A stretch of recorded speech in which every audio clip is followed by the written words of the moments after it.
All right, now that we got the tire and rim off, we can take this dust cap off, which is a 9/16 socket. Looks like this one has a cotter pin, so I'll just need to bend that over and pull it out. Just remove this castle nut, which seems to almost be hand tight there, but now we got the castle nut off. Now we'll just take this ring off and the hub should just slide off. So now that the hub is off, we'll have to take the spindle out.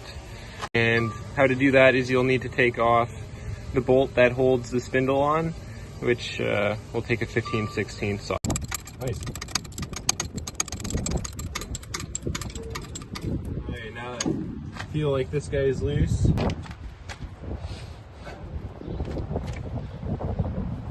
Now we're to the stage where we're putting in the axle seal. So if you get your spindle from us, we'll get you a seal that'll look exactly like this.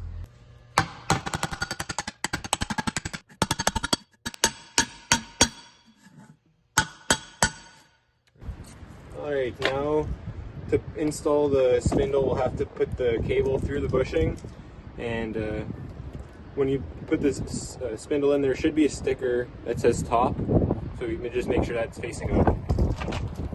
Okay, now we'll put anti-seize on the spindle itself. Beautiful.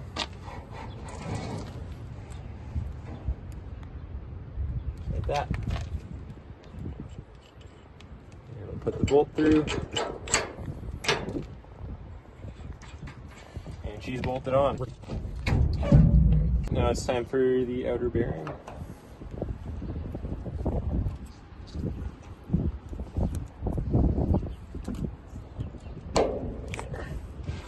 Just like that. And this guy.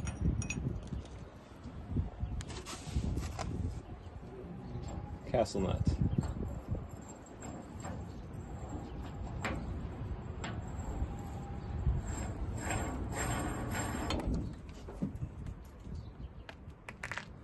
Right there.